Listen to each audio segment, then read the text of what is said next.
আসসালামু আলাইকুম। Green TV নিয়মিত আয়োজন প্রশ্নোত্তরের আজকের পর্বে আমন্ত্রণ জানাচ্ছি আমি আব্দুর রহমান রণ। দর্শক, আজকে আমরা রাজনীতি সমসাময়িক বিষয় নিয়ে কথা বলবো। এজন্য আমাদের সাথে রয়েছেন বাংলাদেশ জাতীয়তাবাদী ছাত্র দলের যুগ্ম সাধারণ সম্পাদক রাজু আহমেদ। আপনাকে স্বাগত আমাদের আজকের আয়োজনে। আপনাদেরকে ধন্যবাদ জানাচ্ছি গ্রিন টিভিতে কথা বলার সুযোগ করে দেওয়ার জন্য। আমি আমার হলের প্রোগ্রামে ছিলাম, সেখান থেকে এইভাবে চলে এসেছি। অনেক ধন্যবাদ আমাদেরকে সময় দেওয়ার জন্য। আপনারা তো একটা দীর্ঘ জার্নির পর আসলে এই অবস্থানে আমরা এসেছি। একটা নতুন বাংলাদেশের কথা আপনারা বলছেন। কিভাবে নতুন বাংলাদেশ আমরা আসলে পেতে পারি? কিভাবে আপনি দেখেন? দেখুন, আমরা এমন বাংলাদেশ প্রত্যাশা করি যে বাংলাদেশে গণতন্ত্র থাকবে, যে বাংলাদেশে সুশাসন থাকবে, যে বাংলাদেশ দুর্নীতিমুক্ত থাকবে, যে বাংলাদেশ যে তরুণরা সৃষ্টি করলো, যে তরুণদের গণ অভ্যুত্থানের ফলেই বাংলাদেশের নতুন বাংলাদেশের যাত্রা শুরু হলো, সেই তরুণদের কর্মসংস্থান, সেই তরুণদের শিক্ষার পরিবেশ, সেই তরুণদেরকে নিয়েই আমরা তো আগামীতে পথ চলতে পারি। আমাদের গণতন্ত্রের এই অগ্রযাত্রাতে আরও মসৃণ হয় এই পথ চলাটা, আমরা সেই যাত্রা যাতে করতে পারি, আমরা তেমন বাংলাদেশ প্রত্যাশা করি। আমরা মানুষের কথা বলার অধিকার, ভোটের অধিকার, সব কিছু যাতে গণতন্ত্রের যে অংশগুলি আছে সব কিছু যাতে বাংলাদেশে বিদ্যমান থাকে, আমরা ঠিক তেমন বাংলাদেশ প্রত্যাশা করি। এবং দক্ষ করে আসলে গড়ে তুলতে হবে তরুণ জনশক্তিকে। আমরা সবসময় ডেমোগ্রাফিক ডিভিডেন্ডের কথা বলি, যে এটা আমাদের কাজে না লাগলে হবে না, একটা সময় আমরা হারিয়ে ফেলবো। তো সেক্ষেত্রে তরুণ জনশক্তি আমাদের তৈরি করতে হবে। আমাদের 31 দফাতে কিন্তু ডেমোগ্রাফিক ডিভিডেন্ড যেটা বিষয়টা বলা আছে, কিন্তু এটা আমরা খুব ভালোভাবে আপনারা দেখবেন যে আমরা তরুণ উদ্যোক্তা সৃষ্টির বিষয়ে আমাদের এখন যিনি প্রধানমন্ত্রী আছেন, উনি আমাদের বাংলাদেশ জাতীয় ছাত্র দল কেন্দ্রীয় সংসদের সাংগঠনিক অভিভাবক বটে। উনি কিন্তু সবসময় তরুণদেরকে গুরুত্ব দিচ্ছেন। আপনারা জানেন যে 20 সদস্যের একটা টিম গেছে চায়নাতে সরকারি সফরে, সেখানে কিন্তু আমাদের ছাত্র দলের সাংগঠনিক অভিভাবক ওনাকেও কিন্তু নিয়ে গিয়েছেন। বিরোধী তরুণদের যে প্রতিনিধিত্ব করার যে বিষয়টি, অংশগ্রহণের যে বিষয়টি, এটা কিন্তু উনি খুব ভালোভাবে উপলব্ধি করছেন এবং তরুণদেরকে কাজে লাগাচ্ছেন। আমরা চাই যে তরুণরা এভাবে এগিয়ে যাক, ছাত্র সংগঠনদের নেতৃত্বগুলো এভাবে আস্তে আস্তে এগিয়ে যাক, তাদের কাজের মাধ্যমে, কর্মের মাধ্যমে, দক্ষতার মাধ্যমে, এবং তারা সমাজের সম্পদ হিসেবে পরিণত হোক, আমাদের সেটাই প্রত্যাশা। অবশ্যই। এবং রাজনৈতিক সংস্কারের কাজ চলছে আমরা জানি, তো সেখানে তরুণ যারা আছেন তাদের যে চিন্তার প্রতিফলন সেটা কতটুকু দেখতে পাচ্ছি অথবা দেখবো আমরা? তরুণদের চিন্তার প্রতিফলনই কিন্তু এই নতুন বাংলাদেশ। আপনারা দেখেছেন যে আমাদের বিগত 17 বছর আমরা ফ্যাসিবাদী কবলে ছিলাম, অনেক আন্দোলন সংগ্রাম হয়েছে, লড়াই হয়েছে, কিন্তু আলটিমেট যে বিজয়টা, চূড়ান্ত যে বিজয়টা, সেই বিজয়টা কিন্তু ছাত্র সমাজ, তরুণদের হাত ধরে এসেছে। আগামীতে আপনাদের যে কেন্দ্রীয় কমিটি এটা হবে, তো সেটা আমরা কেমন দেখবো আসলে? প্রত্যাশাটা কেমন থাকবে? একটু যদি আমাদেরকে বিস্তারিত বলেন। আমরা যে নেতৃত্ব চাই, আমরা বিগত 17 বছর আওয়ামী লীগ ক্ষমতায় ছিল, জোর করে মানুষের ভোট ছিনতাই করে, ভোট না দিয়ে গণতন্ত্রকে একেবারে জিম্মি করে, আমরা প্রত্যেকটি ক্যাম্পাসে আমরা দেখেছি যে সাধারণ শিক্ষার্থীরা একটি ছাত্র সংগঠনের কাছে কিভাবে জিম্মি ছিল। একটি হলের সিট থেকে শুরু করে, রাজনৈতিক প্রোগ্রামে অংশগ্রহণ থেকে শুরু করে, এমনকি চাকরির ক্ষেত্রেও তারা যোগ্যদেরকে কিভাবে বঞ্চিত করেছে। এমনকি আমরা এমনও দেখেছি যে একটি মাত্র দলের, একটি মাত্র সংগঠনের রাজনৈতিক আদর্শে বিশ্বাসী হওয়ার কারণে বিসিএস কোয়ালিফাইড হয়েছে, কিন্তু ভেরিফিকেশন তাদেরকে বাদ দেওয়া হয়েছে। তো আমরা এখন এই পরিবর্তিত পরিস্থিতি, যে রাজনীতিটা আমরা চাচ্ছি, সেখানে আমরা হল দখল করে, সিট দখল করে, টেন্ডারবাজি করে, দখলবাজি করে, দুর্নীতি করে, একজন শিক্ষার্থী রাজনৈতিক প্রোগ্রামে না আসলে তাকে হামলা করে, তাকে রক্তাক্ত করে, যে অপসংস্কৃতির রাজনীতিটা বাংলাদেশে বিদ্যমান ছিল বিগত 17 বছরে, আমরা সেইখান থেকে বেরিয়ে এসে আমরা নতুন ধারার ক্যাম্পাসে রাজনীতি প্রবর্তন করতে চাই, যে রাজনীতি হবে শুধুমাত্র শিক্ষার্থীদের কল্যাণের জন্য, শিক্ষার সুষ্ঠু পরিবেশের জন্য, শিক্ষার্থী বান্ধব হয়ে ওঠার জন্য যে ছাত্র সংগঠন দরকার, আমরা সেই ছাত্র সংগঠনের দিকে যাচ্ছি। আপনি দেখেছেন যে 5 আগস্টের পরবর্তী সময় এই যে 2 বছর চলে যাচ্ছে প্রায়, বিএনপিকে এককভাবে বাংলাদেশের জনগণ ভূমিধ্বস বিজয় এনে দিয়েছে। আমরা সংগঠন হিসেবে দক্ষিণ এশিয়ার সর্ববৃহৎ সংগঠন, কিন্তু আপনি একটি ঘটনাও আমাদেরকে দেখাতে পারবেন না যে ছাত্র দল এখানে দখলদারিত্ব করেছে, ওকে হামলা করেছে, মামলা করেছে। আমরা কিন্তু সেই রাজনীতিকে যাচ্ছি না। আমরা আমাদের সাংগঠনিক অভিভাবক তারেক রহমান পরিচ্ছন্ন রাজনীতি বলতে যেটা বোঝাই, স্বাধীনতার মূল মন্ত্র সাম্য এবং মানবিক বাংলাদেশ বিনির্মাণের যে রাজনীতি বোঝাই, সেই রাজনীতি করার জন্য কিন্তু আমরা এগিয়ে যাচ্ছি। আপনি দেখেছেন যে 17 বছর যাদের কারণে তিনি বাইরে ছিলেন 300 ফিটে 17 মিনিট প্রায় বক্তব্য দিয়েছেন। একটি বারের জন্য সেই সংগঠনের নাম, সেই সংগঠনের নেত্রীর নাম, ওনার নিজের উপর যে হামলা মামলার যে জুলুম, ওনার পরিবারের উপর যে জুলুম হয়েছে উনি একটি বারের জন্য উচ্চারণ করেন না। প্রতিহিংসা যে রাজনীতি এটা উনি পছন্দ করেন না। প্রতিহিংসার পরিহার করে একটি সুন্দর বাংলাদেশ বিনির্মাণ করার জন্য যে কথাগুলো বলা দরকার সেই কথাগুলো উনি বলেছেন। সাথে সাথে এটিও আপনাকে বলতে চাই, আমাদের আপসহীন দেশনেত্রী উনি মারা গেছেন, আল্লাহ ওনাকে বেহেশত নসিব করুক। 5 আগস্ট পরবর্তী সময়ে আমরা কিন্তু 8 তারিখে নয়াপল্টনে আমরা একটি সম্মেলন ডেকেছিলাম, বা সেটা মহাসম্মেলনে পরিণত হয়েছিল। সেখান থেকে তারেক রহমান বলেছিলেন বিজয়ের স্বাদ তখনই সুন্দর যখন পরাজিতরাও নিরাপদে থাকবে। আওয়ামী লীগের সাধারণ সম্পাদক ওবায়দুল কাদের বলেছিলেন যে এই আওয়ামী লীগ যদি কখনো ক্ষমতা থেকে চ্যুত হয় 5 লাখ লোক বাংলাদেশে মারা যাবে। আমরা কিন্তু 5 জন মানুষও অন্যায়ভাবে আমরা 2-1টি বিচ্ছিন্ন ঘটনা সারা বাংলাদেশে, যেহেতু দীর্ঘদিন ধরে অপশাসন, অপসংস্কৃতি, কুসংস্কারে নিমজ্জিত ছিল আওয়ামী লীগ, বহু মানুষকে তারা হামলা করেছে, মামলা করেছে, অন্যায়ভাবে পিটিয়ে হত্যা করেছে। কিছুটা রিয়াকশন হয়েছে, কিন্তু তারা যেটা এক্সপেক্ট করেছিল তার থেকে অনেক কম, বাংলাদেশের মানুষ যেটা প্রত্যাশা করেছিল, আমরা কিন্তু সেই তুলনায় খুবই নগণ্যতম ঘটনা, 2-1টা বিচ্ছিন্ন ঘটনা ঘটেছে। দেশনেত্রী বেগম খালেদা জিয়া কিন্তু চরম অসুস্থ ছিলেন সেই সময়, উনি কিন্তু ভিডিও বার্তায় কথা বলেছিলেন, বাংলাদেশের মানুষকে উনি আহ্বান জানিয়েছিলেন। তারেক রহমান বলেছিলেন যে প্রত্যেকেই যেন সুষ্ঠু, সুন্দর, নিরাপদে থাকতে পারে সেই ব্যবস্থা করার জন্য। আমরা তো সেই বাংলাদেশ বিনির্মাণ করতে চাচ্ছি। আপনি দেখেছেন যে 12ই ফেব্রুয়ারি নির্বাচনের পরে আমাদের দলের চেয়ারম্যান উনি শফিকুর রহমানের বাসায় গেছেন, জামাত প্রধান। উনি জুলাই অভ্যুত্থানের যারা সম্মুখ সারির যোদ্ধা ছিলেন নাহিদ ইসলামের বাসায় গিয়েছেন। আমরা এই যে পরিবর্তনের রাজনীতিটা, সেটা আমরা সূচনা করেছি। আমরা চাই জাতীয় পর্যায় থেকে শুরু করে এই ছাত্র রাজনীতি পর্যায় পর্যন্ত প্রত্যেকটি পর্যায়েই সহনশীলতার রাজনীতি, সহমর্মিতার রাজনীতি, অপরের মতকে প্রাধান্য দেওয়ার যে রাজনীতি, গঠনমূলক সমালোচনা, যৌক্তিক সমালোচনা, সবকিছুকে মেনে নিয়েই কিন্তু আমরা আগাতে চাই। এবং সেই বাংলাদেশে আমরা প্রত্যাশা করি। একটা মেধাভিত্তিক রাজনীতি আসলে চালু করতে অবশ্যই অবশ্যই আমরা মেধাভিত্তিক রাজনীতি করতে চাই। আমরা তৃণমূলে যাদের গ্রহণযোগ্যতা তাকে আমরা নেতৃত্ব দিতে চাই। আমরা আইনের প্রতি শাসন শ্রদ্ধা রেখে আমরা রাজনীতি করতে চাই। আমরা আসলেই গণতান্ত্রিক বাংলাদেশে যেটা বিদ্যমান থাকা দরকার, প্রত্যেকটি ইনস্ট্রুমেন্টই যাতে বিদ্যমান থাকে সব ক্ষেত্রে, আমরা সেই বাংলাদেশ বিনির্মাণ করার লক্ষ্যে আমরা এগিয়ে যাচ্ছি। আমরা বিগত সরকারের আমলে কিন্তু গেস্ট রুম কালচার দেখতাম, দখলদারিতে অনেক কিছু। আমি এটা নিয়ে আমি অনেক কথা বলেছি। আমি বারবার বলছি এই প্রথা আমরা চিরতরে বন্ধ করতে চাই। কোনো শিক্ষার্থী ক্যাম্পাসে পড়াশোনা করতে এসে আমার দলের প্রোগ্রামে না যাওয়ার কারণে আমি তাকে রক্তাক্ত দেখতে চাই না। আমার সাথে আদর্শিক ভিন্নতা থাকার কারণে তাকে আমি রক্তাক্ত দেখতে চাই না। আমার সাথে মতের মিল না থাকার কারণে তাকে আমি হামলা করতে চাই না। আমরা চাই প্রত্যেকেই তার মত প্রকাশের স্বাধীনতা থাক। এরপরে আদর্শিক যে জায়গাটি আছে প্রত্যেকের আদর্শিক জায়গায় থাকবে, কিন্তু আদর্শিক ভিন্নতা থাকার পরেও রাজনৈতিক সহমর্মিতা থাকতে হবে, সহনশীলতা থাকতে হবে।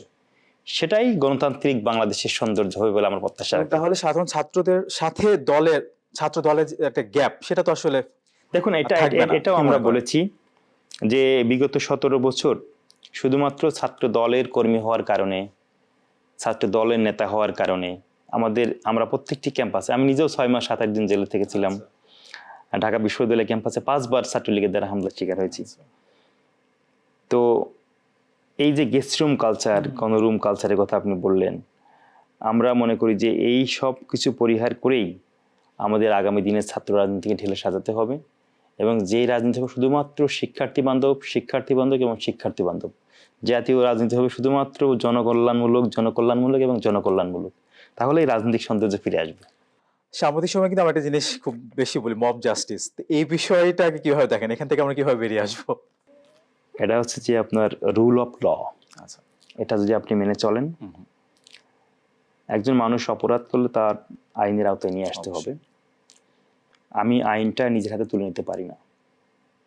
একজন মানুষ একটা খারাপ কাজ করতে পারে, তাই বলে সেটা আপনি নিজের হাতে শাস্তি দিতে পারেন না।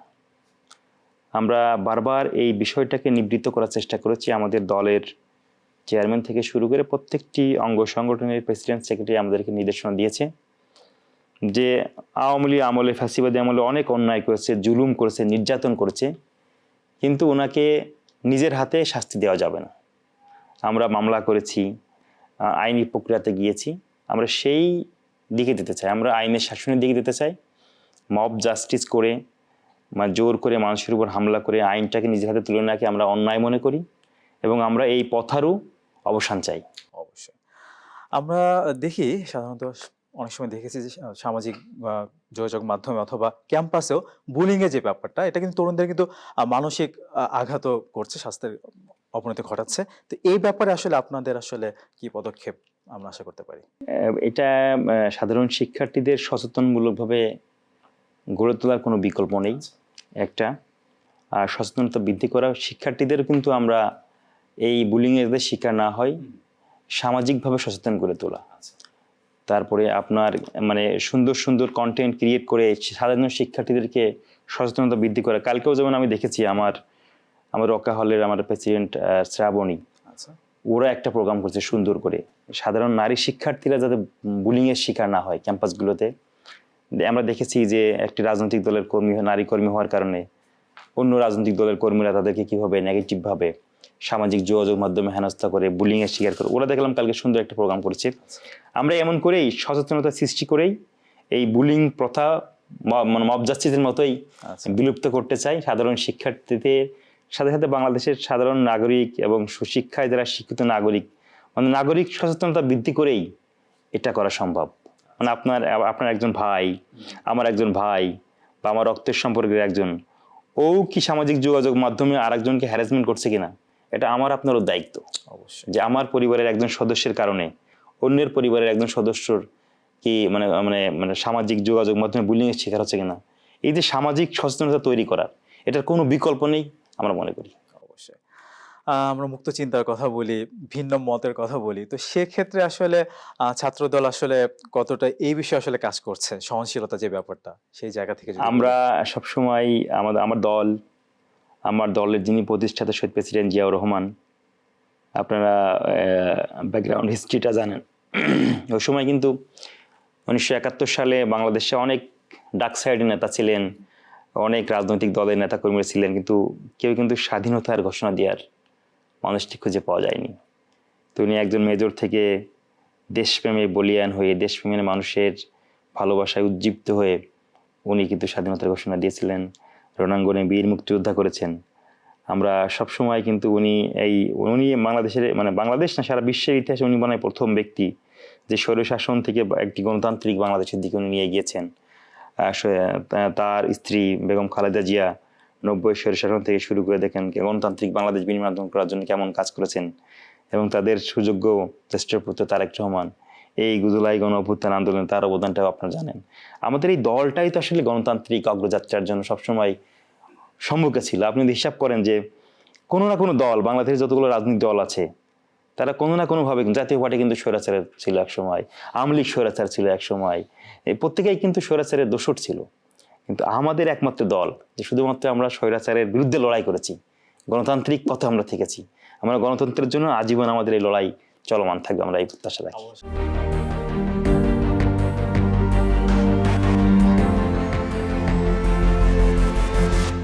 একটু আসতে চাই সংস্কৃতি, সুস্থ সংস্কৃতি, এটা নিয়ে আমরা কথা বলি। তো এই সুস্থ সংস্কৃতি চর্চার ক্ষেত্রে আসলে আপনাদের দিক থেকে ভূমিকাগুলো একটু জানতে চাই। আমরা তো বিগত 17 বছর আপনারা দেখেছেন যে ফ্যাসিবাদীর কারণে কিন্তু আমাদের যে চিন্তা চেতনা, এটা কিন্তু আমাদের যে কাজগুলো, ভালো কাজগুলো ছিল, আপনি দেখেন যে একসময় নতুন কুড়ি ছিল কিন্তু বিএনপির সময়, সেটা কিন্তু বন্ধ করে দেওয়া হয়েছিল, আমরা আবার শুরু করেছি। আমাদের যে দেশীয় যে স্টাররা আছে, এরা কিন্তু এদেরকে তুলে নিয়ে আসার যে বিষয়টা, প্রতিযোগিতার মাধ্যম দিয়ে দেশীয় সংস্কৃতির যে বিকাশটা, এটা কিন্তু ঘটাইতে হবে আর কি। আমি সারাদিন যদি বাইরের যে কালচারাল অ্যাগ্রেশন যেটা আছে ওইটা নিয়ে পড়ে থাকলে, আমার দেশের যে সংস্কৃতি, সেই সংস্কৃতির প্রচারণা বাড়াতে হবে, দেশীয় সংস্কৃতিকে সবাইকে সচেতনতা বৃদ্ধি করতে হবে, এবং আমার দেশের যেটা সম্পদ আছে এদেরকে তুলে নিয়ে আসতে হবে। বিভিন্ন আমরা দেখেছেন যে আমরা নতুন করে আবার প্রচলন শুরু করেছি, দেশীয় কালচার প্রচার প্রচারণা করে দেশীয় সংস্কৃতিতে উজ্জীবিত হয়ে এই কালচারাল অঙ্গনটাকে আরও বেশি সমৃদ্ধ করতে হবে, এটা নিয়ে কাজ করতে হবে। আমরা কাজ করছি, আশা করি যে এই সরকার দেশীয় সংস্কৃতি বিকাশে কাজ করে যাবে। তরুণদের সৃজনশীলতাকে কাজে লাগিয়ে আসলে একটা যে বিপ্লব বলে আমরা, সাংস্কৃতিক বিপ্লব, এটা আসলে এটা নিয়ে কোনো চিন্তা ভাবনা আছে কিনা? অবশ্যই অবশ্যই, মানে তরুণদের আমরা দেখেছি ঢাকা বিশ্ববিদ্যালয়ের চারুকলা আপনারা দেখেছেন, সাংস্কৃতিক পহেলা বৈশাখ উদযাপন হয়, ওরাই কিন্তু এগুলো করে আর কি। এই যে বাঙালি সংস্কৃতি, বাংলাদেশের সংস্কৃতি, এই সংস্কৃতিগুলোকে আমাদের বিলুপ্ত যাতে না হয়। আমাদের যে গ্রামীণ বাংলার যে সংস্কৃতি, আমাদের বাংলাদেশের যে জারি সারি ভাটিয়ালি যে সংস্কৃতি, মানে বাংলাদেশের সাথে যে সাংস্কৃতিক বিষয়গুলো আছে, এইগুলোকে ধারণ করেই আগামীর বাংলাদেশে এগিয়ে যাবে বলে আমরা সেটা বিশ্বাস করি, এবং সেটাকে আরো বেশি বিকশিত করার জন্য আমাদের জায়গা থেকে আমরা কাজ করে যাচ্ছি। অবশ্যই। একটু জানতে চাইবো যে একটা বিভেদহীন একটা রাষ্ট্র গঠন করতে, অর্থাৎ জাতীয় ঐক্য গঠনে আপনাদের ভূমিকা কেমন হবে? এই যে ফ্যাসিবাদের কবল থেকে বাংলাদেশ মুক্ত হলো, কেন মুক্ত হলো? কারণ আমরা যেটা মনে করি, আপনি এটা আমার সাথে একমত হবেন, যে বাংলাদেশ কিন্তু একটি একনায়কতন্ত্র চলছিল। ফ্যাসিবাদের দ্বারা প্রত্যেকটি ব্যক্তি কোনো না কোনো জায়গায় নিপীড়নের শিকার ছিল। এই 17 বছরের মানুষের ভিতরে পুষে থাকা পুঞ্জীভূত ক্ষোভের বহিঃপ্রকাশ ঘটেছে কিন্তু এই জুলাই আগস্টে। আমরা কিন্তু ইউনাইটেড ছিলাম, এক ছিলাম বলেই সকলে মিলে আমরা যখন রাজপথে আন্দোলন সংগ্রাম করছি, জুলাই আগস্ট আন্দোলন হচ্ছে, পুলিশের টিয়ার গ্যাস, পুলিশ, র্যাব, মানে ডিজিএফআই, এনএচআই, আপনারা দেখেছেন কিরকম বর্বর গুলি চালিয়েছে। একজন রিক্সাওয়ালা একজন গুলিবিদ্ধ মানুষকে হসপিটালে নিয়ে যাচ্ছে, একজন মানুষ তার ঢাকা শহরের বাসার গলি গলি গলি গলি আন্দোলন সংগ্রাম হয়েছে, আমরা দেখেছি বাসার উপর থেকে মানুষ খাবার দিচ্ছে, কেউ বাসার গেটটা খুলে দিয়ে আন্দোলনকারীদেরকে আশ্রয় দিচ্ছেন, কেউ মুগ্ধত পানি বিলিতে মারা গেল। তো এই যে বিষয়টা, প্রত্যেককেই কিন্তু ফ্যাসিবাদের বিরুদ্ধে ঐক্যবদ্ধ হয়েছিল, ঐক্যবদ্ধ হওয়ার ফলেই কিন্তু ফ্যাসিবাদ মুক্ত বাংলাদেশ হয়েছে। তো এই মানে 5 আগস্ট পরবর্তী সময়ে আমরা আবার কিছু বিষয় লক্ষ্য করছি যে বিভেদের বিষয়টাও কিন্তু আসছে, যে আমরা রাজনৈতিক প্রতিপক্ষের দেখছি যে কিছু কিছু বক্তব্য, কিছু কিছু আচরণ, আমরা দেখেছেন যে এই যে 2 দিন আগেই রাশেদের যে বক্তব্য, রাশেদ প্রধান যে বক্তব্য, এবার এইরকম বক্তব্য আপনি সমালোচনা করতে পারেন। তারেক রহমান তো 5 আগস্টের পরে আপনার মনে থাকার কথা বা দেখার কথা, শিশির মন্দিরের একটা কার্টুন উনি শেয়ার করেছিলেন, তারেক রহমানকে ব্যঙ্গ করে একটা কার্টুন, মানে মানে আরো 17 বছর আগে উনি কিন্তু নিজের পেজে শেয়ার দিয়ে বলেছিলেন যে এইরকম কার্টুন আমরা দেখি না। তার মানে কিন্তু উনার বিরুদ্ধে উনি বলেছেন যে আমাকেও আপনারা সমালোচনা করেন, সমালোচনার দ্বারটা উন্মুক্ত থাক সবার জন্য, কিন্তু এই সমালোচনার ভাষা হতে হবে কিন্তু মাধুর্যপূর্ণ। আমি আপনাকে সমালোচনা করব, আপনি আমার সমালোচনা করবেন, কিন্তু রাজনৈতিক সৌজন্যতা থাকবে, সৌন্দর্য থাকবে, দেশের স্বার্থে করব, দেশের স্বার্থে সমালোচনা করব। আপনি ব্যক্তি হিসাবে যে জায়গায় অবস্থান করেন না কেন, আপনার প্রতি আমার শ্রদ্ধা থাকবে, বা আমিও একটা জায়গায় থাকলে আমার প্রতি আপনার শ্রদ্ধা থাকা উচিত। অবশ্যই রাজনৈতিক দলগুলোর প্রতি এটা আরো সব থেকে বেশি থাকা উচিত। কারণ কি, এই রাজনৈতিক দলের নেতাকর্মীরা কিন্তু এই বাংলাদেশটাকে সঠিক পথে পরিচালিত করতে পারে। এদের ইনাদের মাঝে যদি বিভেদ থাকে, তাহলে কিন্তু পথ চলা কিন্তু মসৃণ থাকে না, কঠিন হয়ে যায়। তো আমরা রাজনৈতিক প্রতিপক্ষকে বলবো যে আপনাদের ভাষার মাধুর্যতা ফিরিয়ে নিয়ে আসুন, আপনারা যৌক্তিক গঠনমূলক সমালোচনা করুন। আমি মনে করি যে আমার দলের যিনি সাংগঠনিক অভিভাবক এবং বাংলাদেশের যিনি প্রধানমন্ত্রী, উনি সকল যৌক্তিক সমালোচনাকে উনি মেনে নিয়ে মাথা পেতে নিয়ে কিন্তু উনি কাজ করার জন্য ওনার যে মনোভাব সেটা কিন্তু আছে। রাজনৈতিক সৌন্দর্য থাক, সমালোচনা থাক, আলোচনা থাক, গঠনমূলক আলোচনা থাক, আমরা এইভাবেই এগিয়ে যেতে চাই। দেশের স্বার্থে বড় বড় ইস্যুতে সবাই আসলে ঐক্যমত হওয়া উচিত, আসলে দেশের স্বার্থে ঐক্যের কোনো বিকল্প নেই। আমরা আসলে অনেক পিছিয়ে গেছি, 17 বছর পিছিয়ে গেছি। গণতান্ত্রিক বাংলাদেশ ছিল না, এখন আসছে। আমাদের সবাই মিলে ঐক্যের ভিত্তিতে এগিয়ে গেলে আমরা সুন্দর বাংলাদেশ বিনির্মাণ করতে পারবো। আমরা শুরুতে ডেমোগ্রাফিক ডিভিডেন্ডের কথা বলছিলাম, দক্ষ জনশক্তি তৈরির কথা বলছিলাম। তো আমি একটু জানতে চাই যে ড্রেইনের কথা যেটা বলি, সেটা প্রতিরোধে আসলে কি করা যেতে সেটা পারে? আপনার রাষ্ট্রের কি করা উচিত? রাষ্ট্রের এটা ২-৩টা কাজ করলে কিন্তু আপনার হয়ে যাবে। মেধাবীদের মূল্যায়ন করতে হবে। Yes, একদম। এটা অনেক ক্ষেত্রে হয়ে ওঠে না। আমরা চাই একজন মেধাবী শিক্ষার্থী বুয়েট থেকে বা রুয়েট থেকে ঢাকা ইউনিভার্সিটি থেকে পাশ করে যাওয়ার পরে বাইরে চলে যাচ্ছে পিএইচডি করার জন্য। তার তো পিএইচডি করে বা তার শিক্ষা জীবন শেষ করে বাংলাদেশে এসে সেবা করার কথা, বাংলাদেশের মানুষকে সেবা করার কথা, কিন্তু তিনি আসছেন না। কেন আসছেন না? আমরা তাকে সেই পরিমাণ বেতন দিতে পারছি না, আমরা তার সামাজিক নিরাপত্তা দিতে পারছি না, আমরা তার মেধার মূল্যায়নটা করতে পারছি না। তিনি মনে করছেন যে আমি বাংলাদেশে নিরাপদ না, আমার আমার আমার যে মেধা সেই মেধার মূল্যায়নটা হচ্ছে না, বা আমার যে কোয়ালিটি সেই কোয়ালিটি অনুযায়ী বেতনও হচ্ছে না, তো আমি কেন বাংলাদেশে যাব?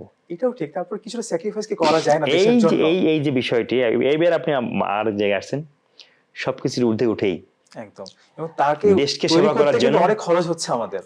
একটি একটি মানে আমাদের পাবলিক বিশ্ববিদ্যালয়গুলো, বুয়েট, রুয়েট, ঢাকা বিশ্ববিদ্যালয়ের, জাহাঙ্গীরনগর, রাজশাহী বিশ্ববিদ্যালয়, আমরা ঢাকা বিশ্ববিদ্যালয়ে পড়াশোনা করেছি। রাষ্ট্র তো আমার পিছনে ইনভেস্ট করছে, কম টাকায় পড়াশোনা করেছি, তো রাষ্ট্রেরও তো আমার কাছ থেকে প্রত্যাশা আছে যে এই রাষ্ট্রের জন্য আমি কি দিব। রাষ্ট্র আপনাকে অনেক সময় অনেক কিছু দিতে পারবে না, কিন্তু আপনাকে দরিদ্র তো একটা রাষ্ট্রের রাষ্ট্র দিতে আমরা, হবে। সেটাই। হ্যাঁ, এই এই এই এই প্রেক্ষাপটে আমি যদি একটু বলি যে আপনি আপনার পরিবারের কথা চিন্তা করেন। আপনার পরিবার তো আপনাকে সবসময় সবকিছু দিতে পারে না, আপনার যে মৌলিক চাহিদা থাকে। আমরা একটা মধ্যম মানে আমরা যে দেশ, আমরা মধ্যম আয়ের দেশ, এই জায়গা থেকে আপনি আমাদের যে পরিবারগুলো দেখেন, আমার আপনার বা আমাদের যারা আছে সাইডে, আপনার যে মৌলিক চাহিদা থাকে, একটা সময় কিন্তু বাচ্চা কাছে 8টা 10টা ভাই বোন পড়াশোনা করছে একসাথে, তো আমরাও 4 ভাই বোন একসাথে পড়াশোনা করছি, অনেক সময় যেটা চাচ্ছি সেটা পাচ্ছি না। আমার প্রতি পরিবার তো সবসময় দায়িত্ব পালন করতে পারছে না, তার মানে এই নয় যে আমি পরিবারকে সার্ভ করবো না। তারা কিন্তু চাচ্ছে, কিন্তু পাচ্ছে না। কোনো আমার কারণে। দেশটাও তো আমার এরকম। দেশটাও এরকম। জি, তো একদম। যে আমাকে হয়তো মেধাবীদের মূল্যায়ন করতে চাচ্ছে বা ই করতে, তাকে যথার্থ জায়গায় দিতে চাচ্ছে, কিন্তু পারছেন না। তার মানে এই নয় যে আমায় দেশকে দেওয়ার নেই, আমার সবকিছুর ঊর্ধ্বে উঠে দেশের জন্য কাজ করতে হবে আর কি। শহীদ প্রেসিডেন্ট জিয়াউর রহমান বলেছিলেন যে ব্যক্তির চেয়ে দল বড়, দলের চেয়ে দেশ বড়। এই দেশকে সেবা করার জন্য কিন্তু এই সবকিছুর ঊর্ধ্বে উঠে আমরা দেশকে সেবা করতে চাই। দেশের সেবা সকলকেই করতে হবে। যদি সবসময় আপনার মেধার বা আপনার যোগ্যতার বা আপনার মানে সবকিছুর মূল্যটা নাও হয়, তারপরেও কিন্তু সবার আগে বাংলাদেশ। আমাদের এখন দেখবেন যে তারেক রহমান যে কোনো প্রোগ্রামে আমাদের ডায়াসে কিন্তু লেখা থাকে যে সবার আগে বাংলাদেশ। তার মানে এই যে দেশ আপনাকে যাই দিক না কেন, আপনি দেশের জন্য দেওয়ার জন্য নিজেকে প্রস্তুত করুন, তৈরি করুন, কাজ করুন। আমরা কাজ করে যাচ্ছি। না, দেশপ্রেম তো আসলে অন্য একটা ব্যাপার, তাই না? এটা আসলে সবার মাথার মধ্যে থাকতে হবে। আচ্ছা, আগামী ৫-১০ বছরে কেমন শিক্ষা ব্যবস্থা দেখতে চান, অথবা কর্মসংস্থান কেমন হলে ভালো হবে? সবকিছু মিলে একটু জানতে চাই। এখন তো প্রযুক্তির প্রসার ঘটছে, প্রযুক্তি নির্ভরতা শিক্ষাক্ষেত্রে থাকতে হবে, নতুন কর্মদক্ষতা তৈরি করতে হবে, নতুন উদ্যোক্তা তৈরি করতে হবে। আর যে নিড বেসড এডুকেশন, আমরা কিন্তু আমাদের 31 দফাকে বলেছি আর কি, knowledge based education, need based education, এই দুইটা বিষয় কিন্তু থাকতে হবে আর কি। চীন এত এগিয়ে গেছে কি জন্য? ওদের কিন্তু এত গ্রাজুয়েশন কমপ্লিট স্টুডেন্ট নাই কিন্তু, বা শিক্ষার্থী নাই কিন্তু। ওরা কিন্তু আমরা দেখেছি যে পড়াশোনা আমরা দেখি না, দেখার সুযোগ নাই, আমরা পড়াশোনা করেছি যে যে সেক্টরে ইন্টারেস্ট তাদেরকে সেই সেক্টরে প্রশিক্ষণ দিয়ে, কারিগরি শিক্ষা দিয়ে তাদেরকে কর্মদক্ষ করে তুলে হচ্ছে। আমাদের সেটা একটু এইদিকে আমাদের মনে হয় মনোনিবেশ করা উচিত, বাংলাদেশ সরকারকে বা এখন যারা ক্ষমতায় আছেন বা আমরা তো ক্ষমতায় আছি, আমরাও কিন্তু বলার চেষ্টা করছি। আমাদের কিন্তু 31 দফাতে কিন্তু আমাদেরকে ট্রেনিংও হয়েছে 31 দফার উপর, ছাত্র দল, যুব দল, স্বেচ্ছাসেবক দল। সেখানে আমরা দেখেছি তারেক রহমান নিজেই সেই সেনেশন ছিলেন, উনি কিন্তু শিক্ষার উপর খুব জোর দিয়েছেন এবং বলেছিলেন আমাদের শিক্ষামন্ত্রী কিন্তু কাজ করে যাচ্ছেন যে জিডিপির 5% অর্থ কিন্তু শিক্ষা খাতে বরাদ্দ করার কথা বলেছিলেন। আমরা মনে করি যে এই যে need based education, knowledge based education, এটা যদি প্রসার ঘটানো যায়, তাহলে শিক্ষা ক্ষেত্রে মানে ব্যাপক পরিবর্তন আসবে এবং আমরা শিক্ষার্থী বান্ধব বাংলাদেশ বিনির্মাণ বা এই শিক্ষার্থীরা নিড বেসড এডুকেশন নেওয়ার পরে কিন্তু কর্মদক্ষতা হয়ে কিন্তু বাংলাদেশের জন্য সেবা করতে পারবে। নিড বেসড এডুকেশনে লাগবে আসলে। আমার শুধু এমবিএ করতে চায়, হ্যাঁ, হ্যাঁ। কম্পিউটার সায়েন্সে করতে চায়, এটা থেকে আসলে বের হয়ে আসতে হবে। আমাদের বের হয়ে এসে আসলে কারিগরি শিক্ষার দিকে কারিগরি আমাদের যেতে শিক্ষায় হবে আর কি। যেটা আমরা চায়নাতে দেখেছিলাম হ্যাঁ, এরকম। হ্যাঁ, এটাই। এবং এটা হলে যেটা হবে, আমরা আশা করি যে আমরা দক্ষ জনশক্তি আসলে বাইরে হ্যাঁ, পাঠাতে হ্যাঁ, পারবো এবং পাঠাতে পারবো। বেশি রেমিটেন্স আসলে আমরা হ্যাঁ, আপনি দেখেন যে এই যে এটা আমরা যেটা বলি, বাইরে কিন্তু আমাদের অনেক অনেক অনেক জনশক্তি বাইরে যায়, এটা কিন্তু প্রেসিডেন্ট জিয়াউর রহমানের সময় থেকে শুরু হয়েছে আর কি। তো কিন্তু আমরা আমাদের দেখাচ্ছে যে শ্রমিকরা আমাদের যে বেতন পাচ্ছে, পাশাপাশি কিন্তু ইন্ডিয়ার যারা যাচ্ছেন ওরা কিন্তু ডাবল বা 3 গুণ বেতন পাচ্ছে। কারণ কি জানেন, যে আমাদের যে শ্রমিক আমরা পাঠাচ্ছি কর্মদক্ষ করে পাঠাতে পারছি না, ওরা একটা ট্রেনিং করায় বা ওই ভাষা শিখিয়ে বা ওই কাজে দক্ষ করে পাঠাচ্ছে। কিন্তু আমাদের এখান থেকে যাচ্ছে শুধুমাত্র এজেন্সির মাধ্যমে চলে যাচ্ছে, সে কি করবে এখান থেকে কিছু বুঝতে পারছে না। এই দিকেও আমাদের কিন্তু মনোনিবেশ করা উচিত, আমাদের এখানে অনেক কাজ করা উচিত, যাতে করে আমাদের রেমিটেন্সের ফলো আরো বৃদ্ধি পাবে। আমি যতটুকু জানি 1 কোটির মতো হচ্ছে প্রবাসী বাংলাদেশি আছে, তার মধ্যে 1/4 যাদের মধ্যে সেকেন্ড জেনারেশন থার্ড জেনারেশন আছে তারা মোটামুটি দক্ষ। তো এই দক্ষ জনশক্তিকে আমার দেশের জন্য কাজে কিভাবে লাগানো যায় সেটা আসলে একটু যারা নীতি নির্ধারণী পর্যায়ে আছে তাদেরকে চিন্তা তাদেরকে করতে হবে। বিবেচনা করতে হবে, এটা আসলে এদেরকে কি করে সুন্দর করে কাজে লাগানো যায় সেটাও ভাবতে হবে। তরুণ নেতা রাজু আহমেদ, একটু জানতে চাইবো যে কেমন বাংলাদেশ আসলে চাচ্ছেন, ভবিষ্যৎ বাংলাদেশ আপনার মানে দর্শনটা একটু জানতে চাই। গণতান্ত্রিক বাংলাদেশ, যে বাংলাদেশে গণতন্ত্র থাকবে, আইনের শাসন থাকবে, স্বচ্ছতা এবং জবাবদিহিতার জায়গা থাকবে, এবং অবশ্যই রাজনৈতিক সহনশীলতা থাকবে, পরস্পরের প্রতি শ্রদ্ধাবোধ থাকবে, তেমন বাংলাদেশ চাই। বেসিক নিড যেগুলা জনগণের সেই সেগুলো মৌলিক আসলে চাহিদাগুলো পূরণ করেই পূরণ হবে। আগামী দিনে কাজ করবে, সেই প্রত্যাশা সেমন বাংলাদেশ সবার চাই। আগে বাংলাদেশকে সবার আমরা আগে বাংলাদেশ চিন্তায় রাখবো। আর সবার আগে বাংলাদেশ বলতে তো বাংলাদেশের জনগণকে আমরা বোঝাচ্ছি।